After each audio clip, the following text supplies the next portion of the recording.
What's up guys, welcome to Voicey here, and also welcome to another video chock full of entitlement. This is your host Captain Zach, and today's subreddit is r/EntitledParents. Don't forget to like, subscribe, and hit that bell to never miss an episode. Alright, this goddamn Goliath of a story is called Christmas Always Brought Out the Worst. 4 entitled parent stories from a former kindergarten teacher. In a previous life, some years ago, I was a teacher at a large kindy and preschool in a very affluent suburb.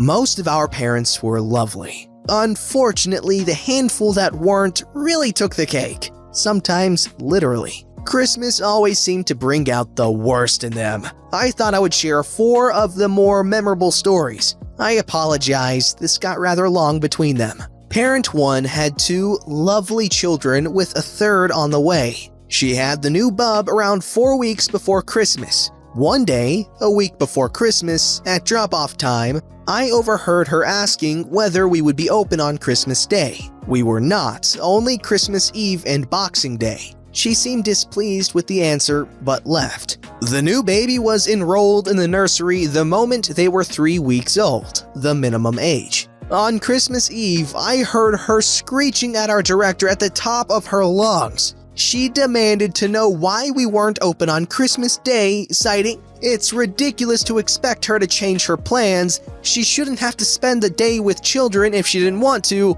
and isn't that the point of us in the first place?" She stormed out, screaming that she would be dropping her children off in the morning and threatened that someone had better be there. Our poor director came in on Christmas morning for a few hours to ensure she wouldn't make good on her threat, with the intention of calling the police if she did. Thankfully, she didn't try to drop her children off at an empty center, but I heard later that it was only because her husband found out and intervened. He came by after Christmas to apologize to the director and also their children's teachers. Apparently, when advised we would be closed, she had begun a campaign to alternately bribe, threaten, and emotionally blackmail their teachers into babysitting her children for her so she could spend the day drinking with her childless friends, and not with her or her husband's family. Husband was not impressed. Parent 2 was always well-dressed and drove a very expensive car. She had 1 child at the center. During Christmas week, the preschool children decided they would like to have a party with the teacher's help.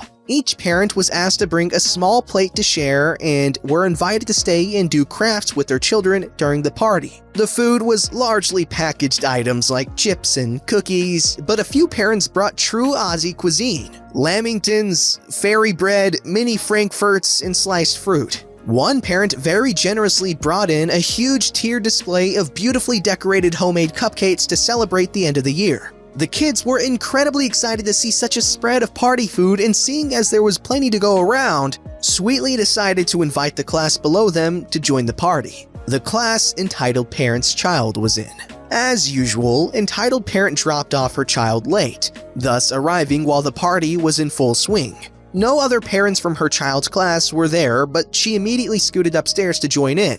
This was fine with the teachers, who were run off their feet arranging activities, but were not too busy to notice her piling up 2 plates with food before plonking down in a corner to eat both, whilst snarling at her child about not whining for junk food when he asked for something from her plates. She also declined to engage with any of the activities. At the end of the party, the teachers and remaining parents put the remaining food into the fridge and escorted their children outside to play. The intention was to share the remaining food with the other classes later for afternoon tea. Entitled parent's child was counted amongst the children outside at roll call, but his mother was nowhere to be seen. It wasn't uncommon for parents to slip away to avoid upsetting their kids when they left, so we thought nothing of it. Sometime later, the teacher returned to their classroom to clean up and ready the room for lunch, but found that the remaining food was gone from the counters and the fridge seemed emptier. She asked around the other teachers during lunch break to thank whoever had tidied up for her, but no one knew what she was referring to until a teacher from the class below mentioned entitled parent had come to her asking for some plastic wrap. She had given it, thinking entitled parent was helping to tidy up or wrap up her own child's food. We realized then that entitled parent had collected and taken almost all of the remaining food, including a bag or 2 of unopened crackers, a box of chocolates that was usually a gift to the teacher, a large container of frankfurts, a half a dozen mini pies, a plate of fruit, and at least 15 cupcakes. How she managed to carry it all, we have no idea.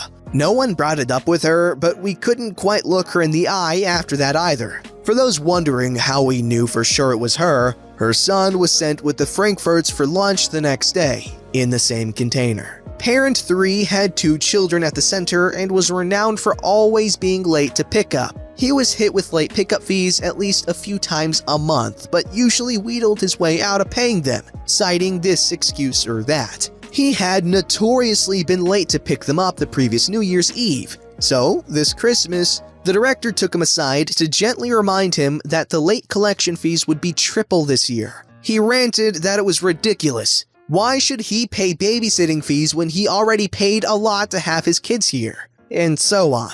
The director thankfully didn't back down, and at the following morning drop-off, his wife promised there would be no issues this year. Christmas Eve rolled around, and the pickup time of 6 p.m. came and went. 7 p.m., 8 p.m., 8:30 p.m., no contact from the poor kid's parents, and they couldn't be reached either. 9 p.m., 9:30 p.m., nothing.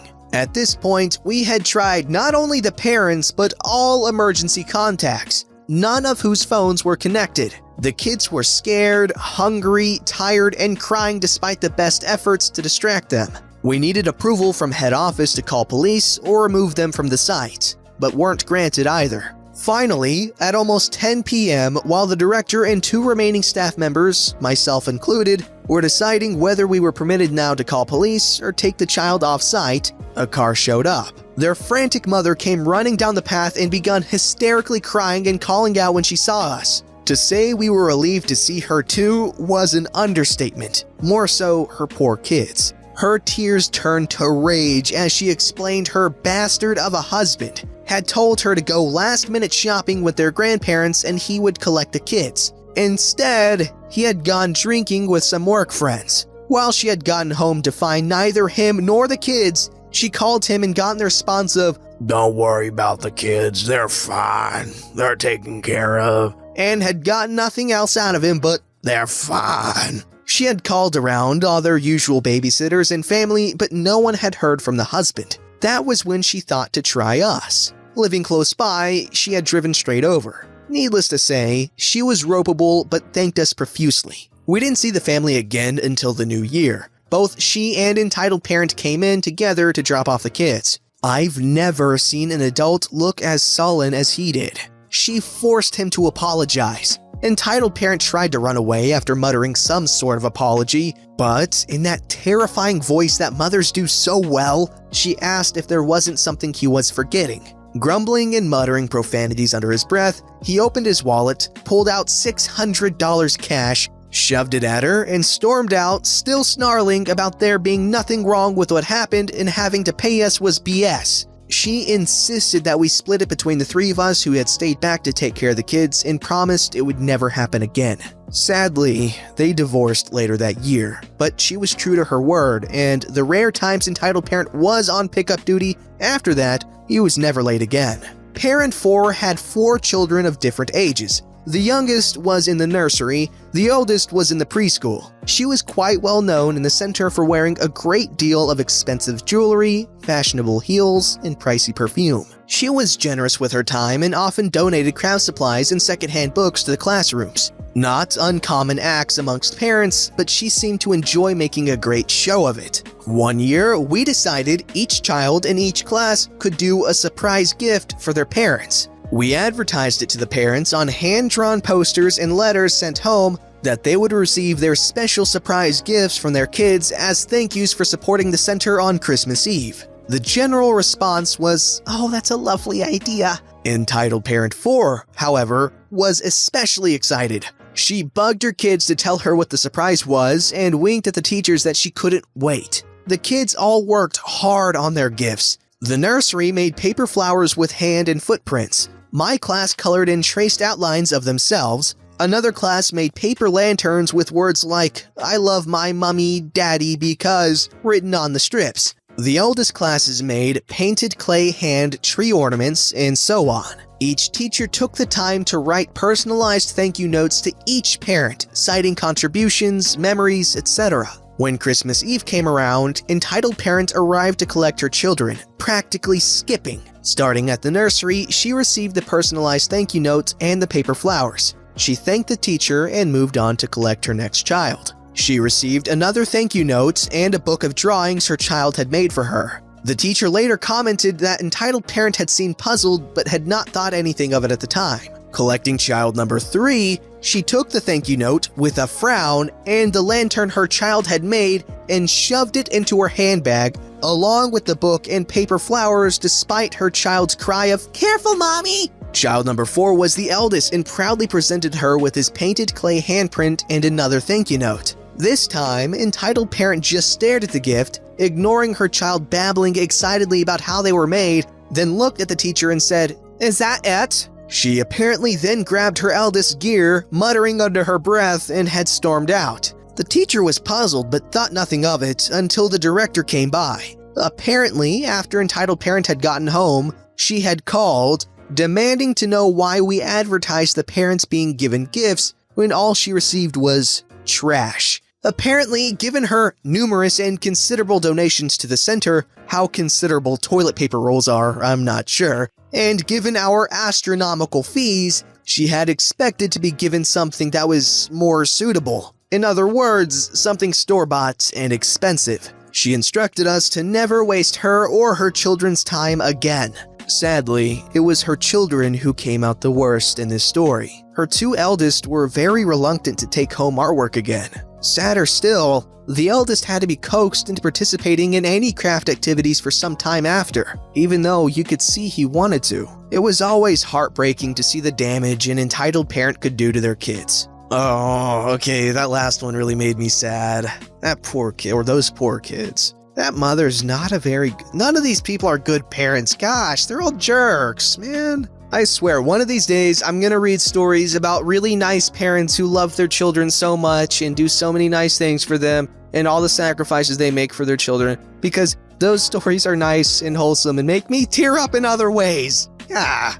Alright, so this next story is from a subreddit I've never seen before, but it seems like it could be pretty cool. The subreddit's called r/stories about Kevin. And according to the subreddit, Kevin is someone who consistently or greatly shows a complete lack of intelligence through incompetence of social and societal norms, or is purposefully agnostic in their poor decision-making. So I feel like it'll fit on this channel very nicely. Anyways, this story's called His 4th Time Taking Algebra. So, I don't usually call out classmates, but this subreddit and the stories in it reminded me of this guy who I had the distinct displeasure of sitting next to in 9th grade algebra.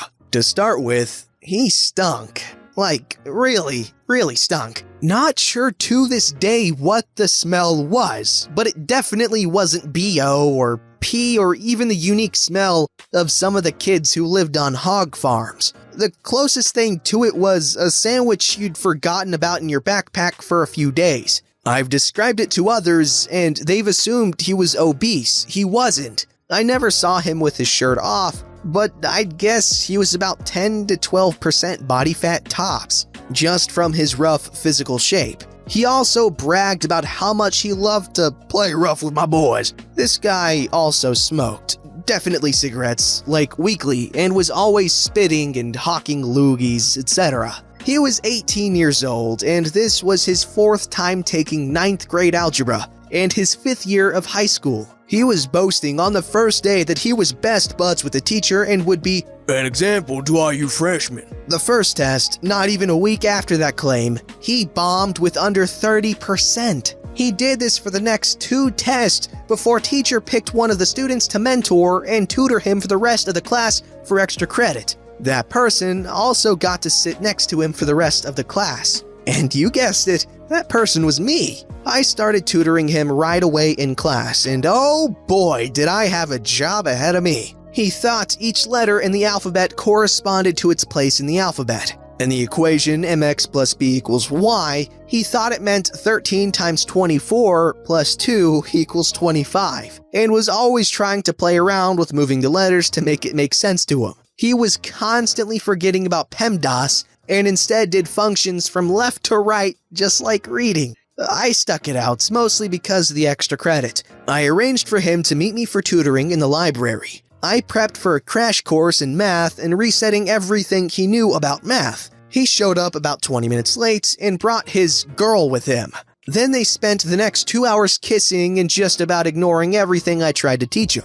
Afterwards, he had kinda accepted that the letters could mean different numbers. Then we arranged for the same time next week. I told him that he should come alone. This isn't even the worst of it. When the midterm came around and I had spent the last 6 weeks tutoring him, where he normally ate fast food at these sessions and got kicked out of the library, he got a 50% or so and was told I wouldn't be tutoring him anymore. He took this to mean the class was done and stopped attending. A few weeks later, I was speaking with the math teacher. He told me that Kevin basically stopped going to classes. All of them.